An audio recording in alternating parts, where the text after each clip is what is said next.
Welcome to Coaching for Creatives with Kirstine. My name is Kirstine Call. I'm a therapist-trained life coach and a children's book author. Together, we'll get the drama out of our lives and onto the page. Let's get started. Today, we're going to talk about one of my favorite topics, changing your narrative. This is the first in a 6-part Get Yourself Unstuck series.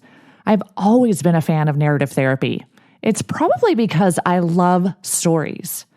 My most recent book, The Big Scream, came about because I was attempting narrative therapy on my daughter, Sydney.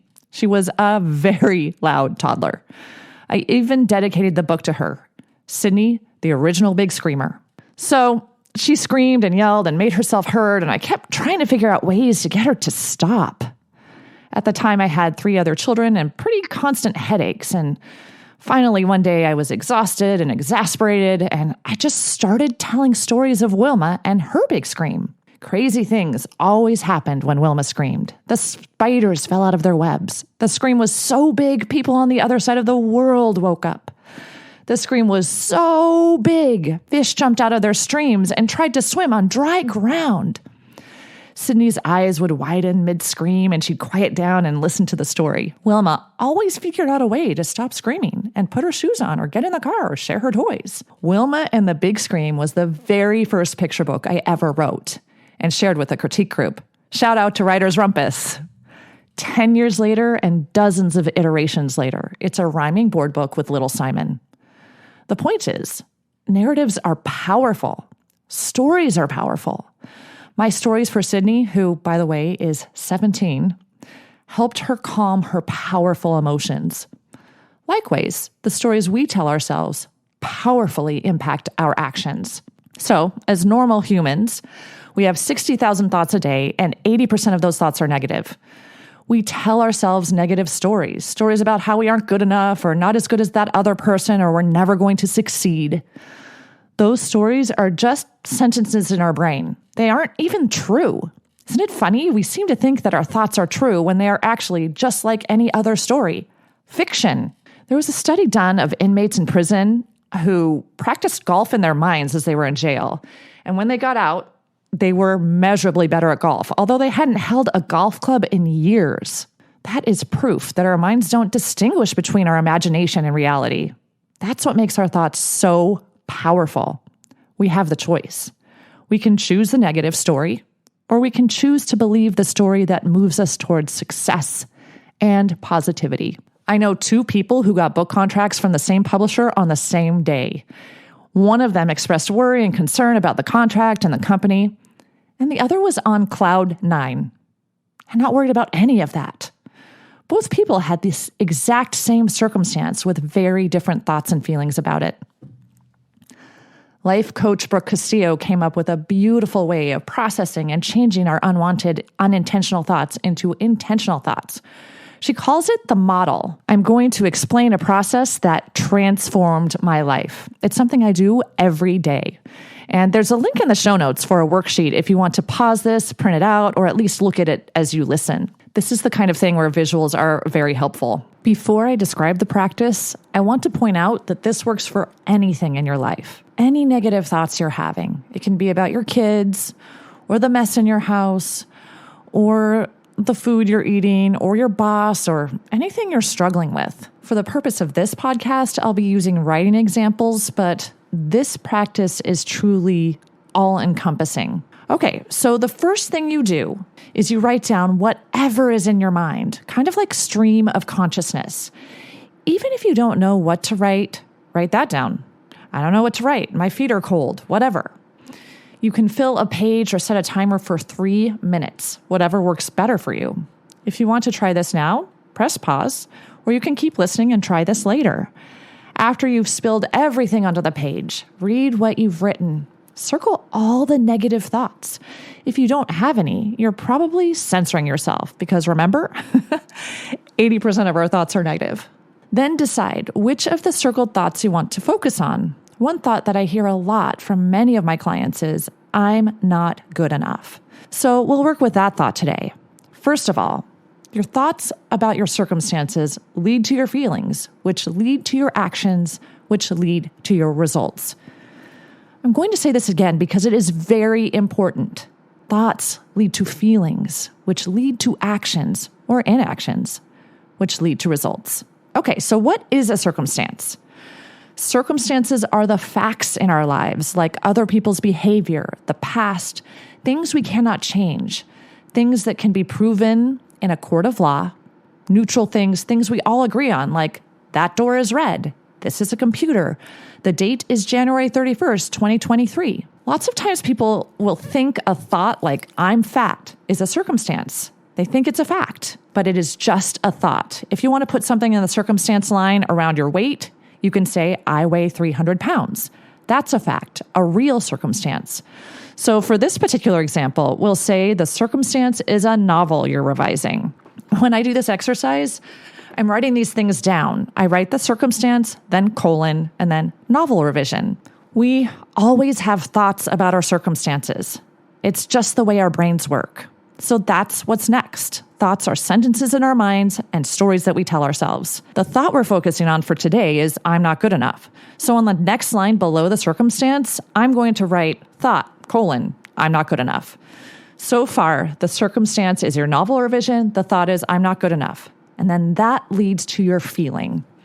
In this exercise, we want to write down one feeling. Usually the feeling is something like sad or angry or defeated when we're thinking this thought. So on the next line, I'll write down feeling, colon, and just one of those feelings. So for today, I'm feeling defeated. When we are thinking I'm not good enough and feeling defeated, what do? This is the action, which I write down on the next line.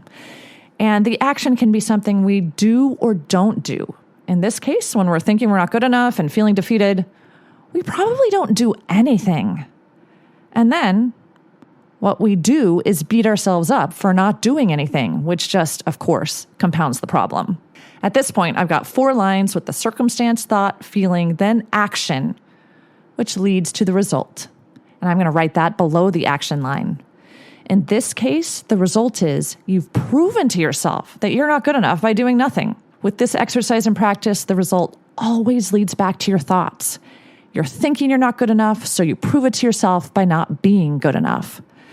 Again, thoughts lead to feelings, which lead to actions, and directly lead to your results.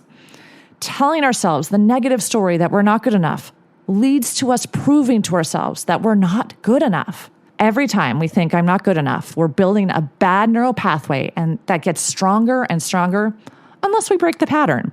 So the key is to notice when we're thinking I'm not good enough. You got to notice. You got to be metacognitive. Think about what your thoughts are and notice, oh my goodness, I'm telling myself I'm not good enough again. When you notice, stop, delete that thought. Every time you notice you're thinking I'm not good enough, replace it with another one. And we're going to talk about thoughts we can replace that with in a minute.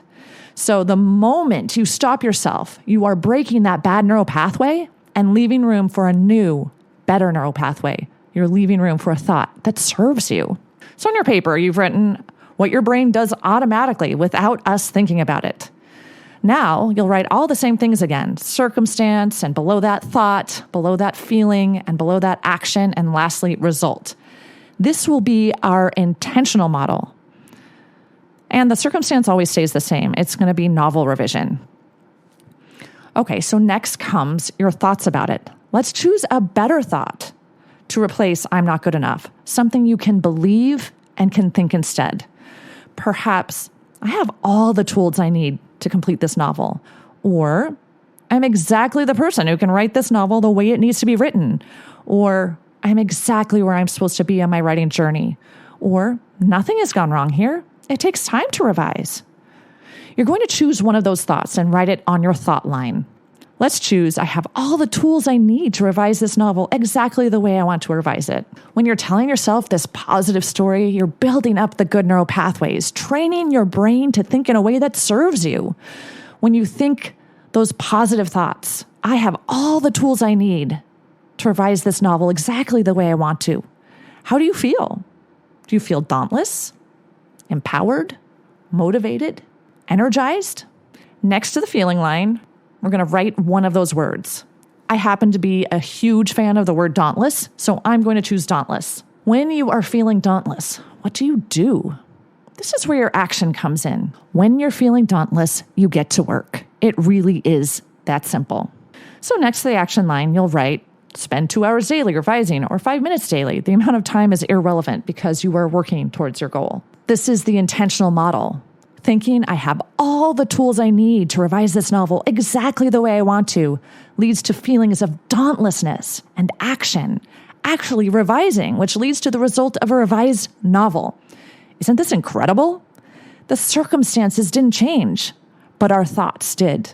I witnessed a real life example of this last night when I brought my 7th grade son to play practice. On the way there, he said, I don't want to go. My part doesn't matter. It's a small part. They don't even need me. I'm quitting. His narrative was pretty negative, right?